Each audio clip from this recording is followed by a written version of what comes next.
पल तन श्याम काम कोटि शोभा अधिक। सुनियता सुगुण ग्राम जा सुना में आगे खागे बधिक। श्री सीताराम जी महाराज की जय। श्री हनुमान जी महाराज की जय। सदगुरु भगवान की जय। महाराज जनक जी के राज समाज में देश देश के राजा विराजमान हैं। यहाँ तक कि देवता भी मानव का स्वरूप धारण करके वहाँ विराजे हैं। उसी समय महाराज जनक जी की जो प्रतिज्ञा है उसको बंदीजन घोषित कर रहे हैं। बोले बंदी वचनवर सुनऊं सकल महिपाल। प्रण विदेह कर कहीं हम भुजा उठाए विशाल। हम अपनी दोनों भुजाओं को ऊपर उठा करके महाराज जनक जी की प्रतिज्ञा को सुना रहे हैं। आप लोग सावधान होकर सुने। बोले सो पुरारी को दंड कठोरा। राज समाज आज जय तोरा। तो त्रिभुवन जय समेत बेदही। ओ बिनहि विचार बड़े हटते। जो इस भगवान शंकर के पावन धनुष को उठा करके इसको तोड़ देगा उसके साथ हमारी पुत्री सीता जो है गले में जयमाला डाल देगी। तो ऐसी जब घोषणा हुई तो जो भले राजा थे वो तो नहीं गए, क्योंकि वो तो सीता को माता जगदम्बा के समान देखते थे। लेकिन जो अज्ञानी राजा थे वो धनुष तोड़ने के लिए उठे। लिखा है गोस्वामी ने कि जिनके कछु विचार मन माही। चाप समीप महीप न जाही। परिकर बांध उठे अकुलाई। चले इष्ट देवन शरणाई। उत्तम के ताक तक शिव धन धरी। उठे न कोटि भांते बल करी। करोड़ों प्रकार से अपने बल को आजमा रहे हैं लेकिन वो धनुष डिग नहीं रहा है बिल्कुल। तब फिर नीचे देखते हैं तमक ताक तक। तो एक संत कहते हैं ऐसा भाव मालूम पड़ता है कि भगवान शंकर उस धनुष को धारण किए हों। क्यों किए हों? इसलिए कि जब श्री पार्वती मैया सीता जी को ये वरदान दे आई कि यह जो है तुम्हारे मन में जो श्यामला स्वरूप बसा है वही तुमको बड़े रूप में प्राप्त होगा। मन जाए रांचो मिले सोबर सहज सुंदर सांबर। तो जब श्री गौरा जी भगवान शिव के पास आई तो उन्होंने कहा हे स्वामी हम आज सीता जी को वरदान दे आए। बोले बड़ा अच्छा किया। वो तो राम जी की जो है छाया है, लेकिन महाराज ये संभव कैसे होगा? क्यों? बोले रहा विवाह चाप अधीन। विवाह तो चाप के अधीन है। अगर आपके किसी श्रावण जैसे किसी शिष्य ने तोड़ दिया तो क्या होगा हमारी जो है वाणी का? तब भगवान शंकर बोले तुम चिंता नहीं करो देवी, हम उस धनुष को श्री राम जी को ही देंगे। इसलिए लिखा है तमक ताक तक शिव धन धरहि। उठै न कोटि भांत बल करहि।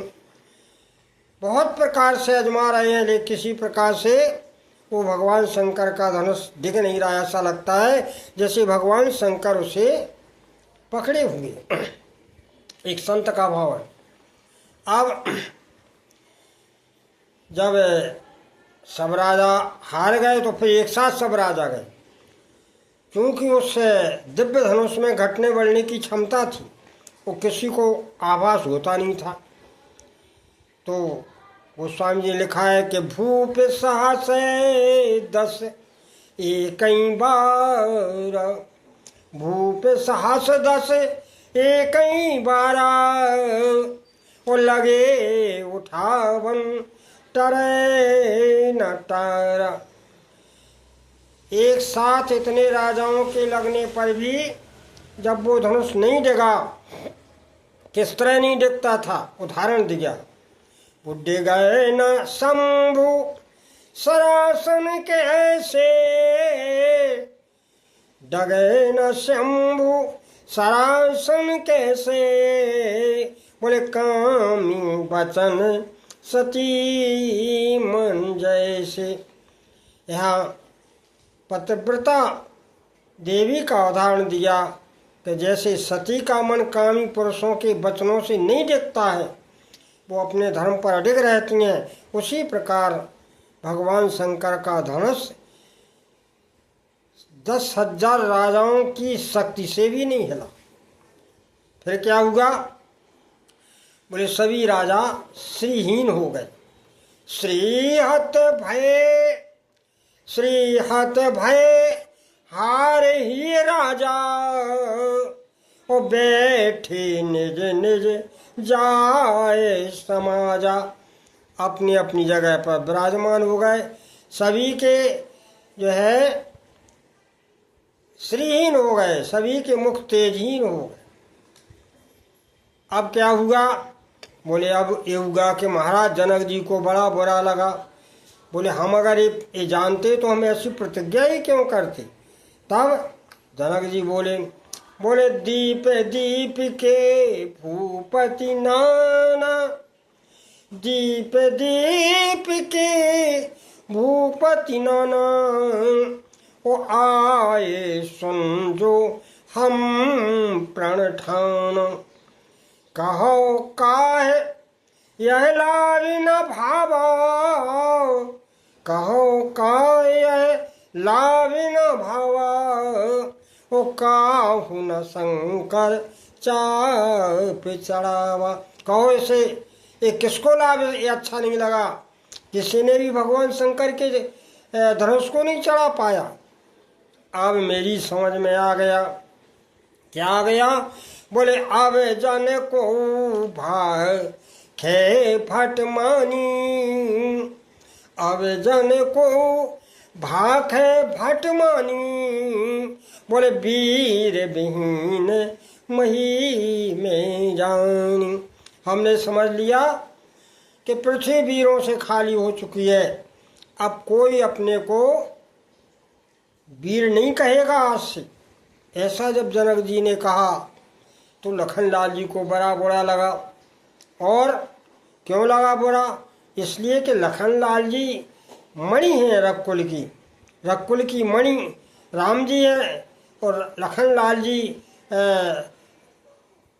डंडे के समान। राम जी की कीर्ति जब फीकी होती है तो उसे ऊंचा उठाने के लिए डंडे के समान श्री लखनलाल जी सामने आ जाते। रघुपति की रति विमल पताका, ओ दंड समान भयो यश जाका। अब क्या हुआ? श्री लखनलाल जी को लगा बुरा कि राम जी के होते हुए विद्यमान रकुल मणि, और जनक जी ने ऐसी अनुचित बात कह दी। तो माखे लखन कुटिल भई भोहे, और रदपत फरकत नयन रिसोहे, नय रदपत फरकत नयन रिसोहे। लखनलाल जी के नेत्र लाल हो गए, ओंठ फड़कने लगे, मानो क्रोधावेश में श्री लखनलाल जी हो गए और उसी समय हाथ जोड़ करके बोले, रघुवंशन में जहाँ कोई होई, तय समाज अस कहत न कोई। अरे रघुवंशी में कोई भी एक बैठा हो रघुवंशी वीर, तो ऐसी उस समाज में कोई ऐसा नहीं कहता जैसे महाराज जनक जी ने कहा। जब श्री राम जी विराजमान हैं तो बोले, कहा कही जनक जैसे अनुचित वाणी, और विद्यमान रघुकुल मणि जानी, विद्यमान रघुकुल मणि जानी। बोले, जो तुम्हारे अनुशासन पावो, जो तुम्हारे अनुशासन पावो। हे भगवान, यदि आपकी आज्ञा हो तो ये धनुष क्या चीज है?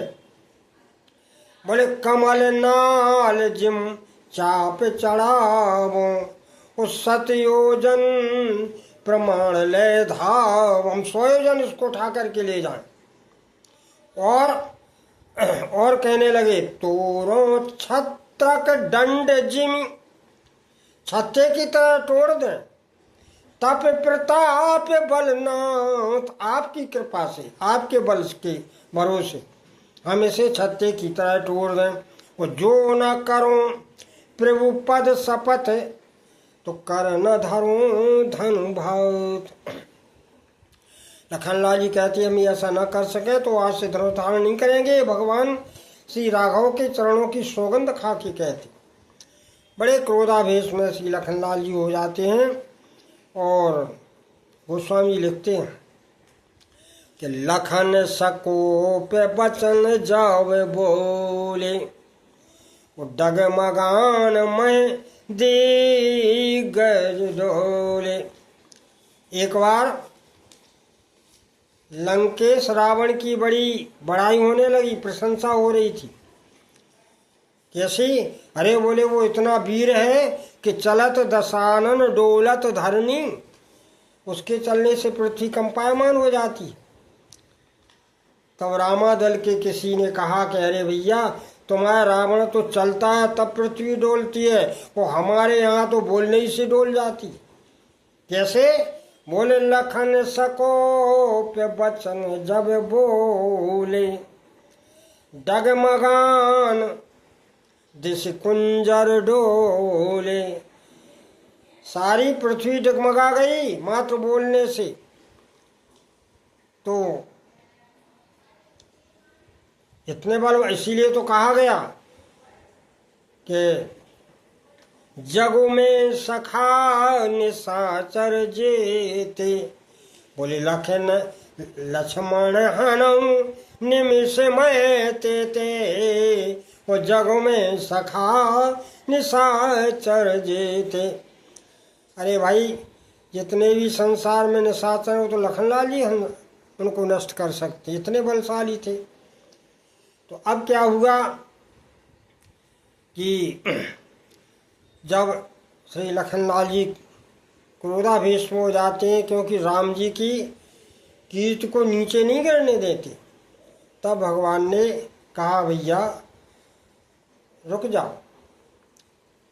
तो गोस्वामी लिखते हैं कि सैन रघुपति लखन निवारे, सैन रघुपति लखन निवारे, ओ प्रेम समेत निकट बैठारे। राम जी ने पास में बैठा लिया और उसी समय अवसर जान करके कि ये शुभ अवसर है, क्योंकि सभी हिम्मत हार गए। तब फिर महाराज विश्वामित्र जी ने भगवान श्री राम जी को आदेश किया। क्या किया? उठाओ राम भंजाओ भव चापा, मेटो तात जनक परितापा। उठाओ राम भव भंजन चापा, ओ मेटो तात जनक परितापा। महाराज विश्वामित्र जी ने आदेश किया कि राम उठो और श्री जनक जी के इस दुख को दूर करो, धनुष का खंडन करो। आज्ञा मिल गई गुरु जी से। लिखा है कि तब फिर राम जी उठे, और जब राम जी उठे तो गोस्वामी लिखते हैं, उदित उदय गे मंच पर रघुवर वाल पतंग, विकसे संत सरोज सौ हर से लोचन भृंग। जब राम जी अपने मंच पर खड़े हुए तो ऐसा लग रहा था जैसे प्रातः कालीन का सूर्योदय होगा, और जब सूर्योदय होता है तो कमल खिलते हैं। तो यहाँ संत रूपी जो शुभ संत थे, जो ज्ञानी संत थे, उनके हृदय रूपी कमल खिल गए और वो नेत्रों से राम जी का लाभ लेने लगे। तो इस तरह आदेश मिला, भगवान श्री राम जी ने गुरु जी को चरण स्पर्श किया और गुरु जी को चरण स्पर्श करके भगवान चले। कैसे चले? बोले सहज ही चले, सहज ही चले सकल जग स्वामी, मत मंज मुकुंज गामी। जैसे मतवाला हाथी मस्ती की चाल चलता है, ऐसी राम जी चले। न राम जी को सुख हुआ न राम जी को दुख हुआ। तो इस तरह भगवान चल रहे हैं धनुष यज्ञशाला की ओर। तब क्या स्थिति बनी कि जो जनक जी की श्री धर्मपत्नी सुनैना थी, वो रुदन करने लगी, बड़ी दुखी होने लगी और कहने लगी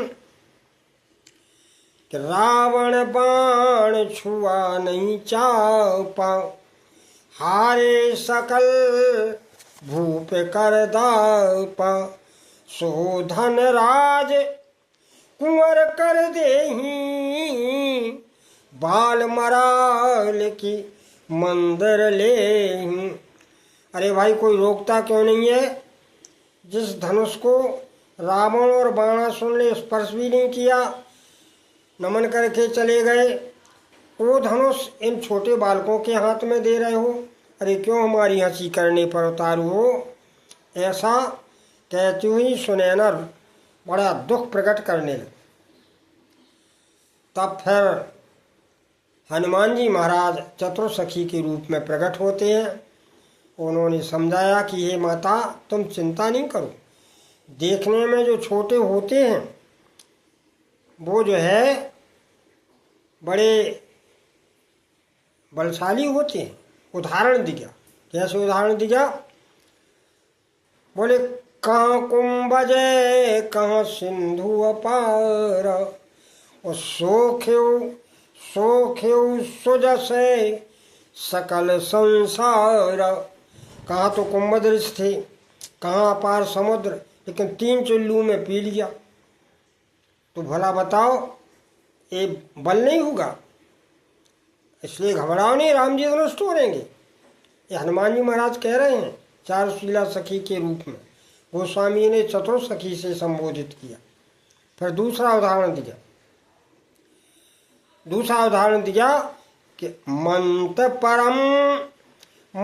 परम लघु जासु बस, विधि हारि हर सुर सर्व, वो महामत गजराज कौं, बोले अंकुश कीन खर।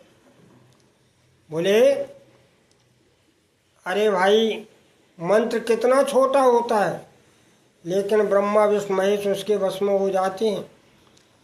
अंकुश कितना छोटा होता है, लेकिन मतवाले हाथी उसके वश में हो जाते हैं, उसकी आज्ञा मान लेते हैं। अंकुश दिखाओ तो डर जाते। तो ये एक और उदाहरण दिया। रवि मंडल देखत लघु लागा, रवि मंडल देखत लघु लागा, उदय हुए त्रिभुवनतम भाग। सूर्य भगवान देखने में कितने छोटे लगते हैं आकाश में, लेकिन जब उदय होते हैं तो 3 लोकों का अंधकार दूर कर देते हैं। इसलिए हे मैया तुम घबराओ नहीं, राम जी जरूर धनुष को तोड़े। ऐसा जब जो है कहा गया तो फिर सुनैना जो है को शांति मिली, ऐसा कहते हुए, और अब राम जी को धनुष की तरफ चलने दो। इसकी कथा आगे। बोलिए आनंद कंद भगवान की जय।